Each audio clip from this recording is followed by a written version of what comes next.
You see, I changed, you are not. Maybe yours is much better. Real quickly, upon peace, God willing we get peace, are you open to holding an election in your country? Yes, of course. We are open for election, yes. We have to do safety circumstances, and a little bit we need to work in the parliament, because during the war you can't have elections, but we can do security. We need, maybe, how to say, we need a truth, yes, everywhere, in the battlefield, in the sky, in the sea, yeah, to make possible for people to do democratic, open, legal elections. So you say during the war you can't have elections. So let me just say 3.5 years from now, so you mean if we happen to be in a war with somebody, no more elections. Oh, that's good. I wonder what the fake You like this idea? Yeah. No. Speaking of news, I got a question for you. This sounds insane for me even to ask this, but do you think the American media really doesn't even want a peace deal because they've seen they've been so critical of you every step of the way as you lead the charge for peace? It's an amazing phenomenon. I said that if in the settlement you got Moscow, St. Petersburg, and thousands of miles around them, they would say, I made a bad deal. The level of hatred and animosity is incredible. Not with all. I mean, we have great people up here. We also have terrible people up there that I think are told what to say. But, you know, in solving all of these wars, they don't even write about it. You know, I saw major wars. I saw wars that have been going on for 31, 35, and 37, and a couple of quicker ones. One that was going to go into a full-blown deal very quickly. You know what the one I'm talking about. It was a big one. But they don't even write about that. No matter what I do, no matter what, and you know, this is not anything to do with you. It's probably to your advantage in a certain way. But no matter what I do, no matter what deal I make, from my standpoint, you'll come out good. Maybe President Putin will come out good. But they'll say, Trump was absolutely horrible. It's just that, and I've lived with that for a long time. I've lived with it since just before the first election. I used to get great publicity. Now I get the worst publicity anyone's ever gotten in office, but I won in a landslide, so that people understand. They're the only ones that count, ultimately. But I've also had great reporters. I've had journalists that are very good. But it's very sad when you do the right thing. As an example, they said, because of the fact that Vladimir Putin came to American soil, this was a tremendous defeat for Donald Trump. No, it was really wonderful that he did it. It was a hard thing for him to do, to be honest with you. It was the opposite of what they said, but they said it. Now, if he didn't come, they'd say that was also bad for Trump. You know, there's no way.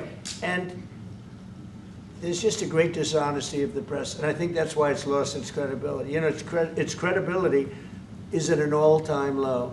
We have a thing going on right now in D.C.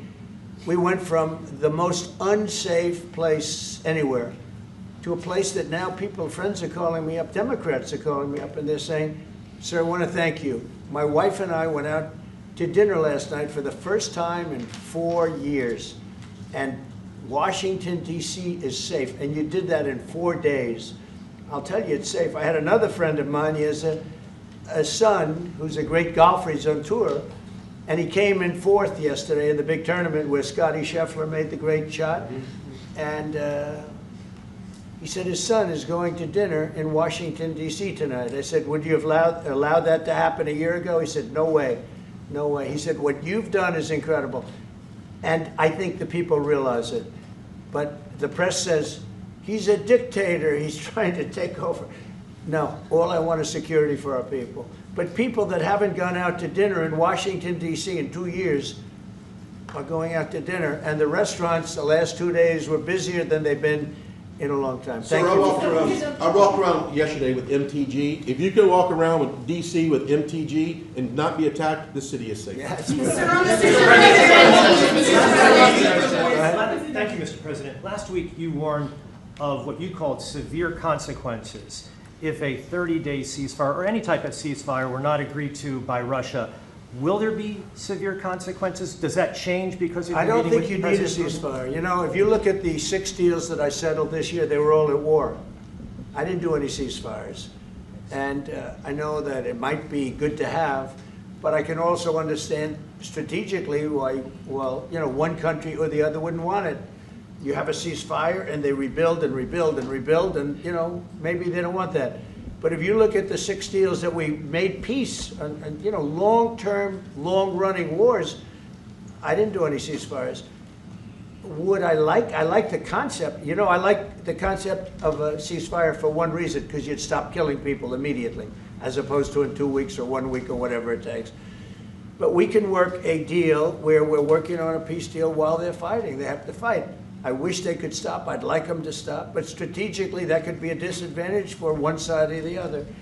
But all of these deals I made without even the mention of the words ceasefire. Are you President Zelensky, are you disappointed that there's no explain the ceasefire? decision to offer Ukraine Article 5-like security guarantees, but stop short of pushing for their full membership? Yeah, well, we haven't done anything on that yet.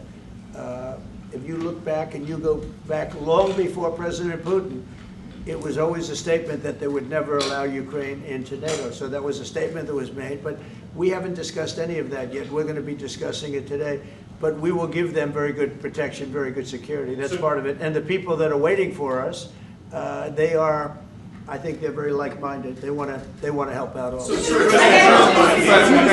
you, President. Thank you, President Trump. Are you disappointed there's no The United ceasefire, Mr. States, President? the United States has already given hundreds of billions of dollars to this war effort in Ukraine. At best, it is a stalemate, and the killing continues. So, President Trump, how much more is the United States willing to give Ukraine? And President Zelensky, how much more do you want? Well, I'll start off just by saying we're not giving anything now. We're selling weapons. This is something before, I guess the number is well over $300 billion. That was under Joe Biden, a corrupt politician, not a smart man, never was. By the way, go back 40 years, he was not a smart man 40 years ago either, but now he's in particular bad. This was done by a corrupt administration that shouldn't have been in, and frankly, if the right results of the election were given, if I were president, this war would have never taken place, and he would have been very happy, because he would have liked to have seen. I mean, they went through hell. He went through hell. This war would have never happened, and the people that were killed, a couple of million people, a lot of people with soldiers and everything else, and the people that have been displaced and forced into other areas and other countries because of what's happened, none of that would have happened. And I'm just saying that he was a horrible president, whether it was the borders or this. He was just a horrible, corrupt president. Mr. President, You want to? Yeah, I can. Thank you so much. So first of all, we have possibility now to buy weapon from the United States. We are thankful for this program and this opportunity. We are thankful for Europe. They pay for this. And through NATO program, for example, Pearl and etc., we have some programs where we can have some money to finance this. And this is a part, I think, it's not a part for the war and to defend us. It also will be a part for security guarantees, to strengthen our army, to rearm Ukrainian army. This is very, very important. And it depends how much money we need to rearm. For example, the question of air defense, we spoke about it with President Trump, and I'm happy that we have now bilateral decisions and we work on it with production, American production. Nobody in Europe has so many air defense like Patriots, for example. We need it very much, and this is also about defending. President Zelensky, can I ask President Zelensky a I question? think the good news, we make the best military equipment in the world by far. You mentioned the Patriots. How good are they? Systems, We air have defense. systems, they're literally 100% foolproof. And it's really like shooting two bullets, you know, two bullets hitting each other in the air in a space like this. The chances, 100%. It's 99 to 100%. So we sell the equipment to NATO. And NATO does what, I don't know what the arrangement is that you have with, but I know that they want you to have the equipment. And we're getting the best equipment in the world, but they pay us for the equipment. Under Biden, it was just crazy what was going on.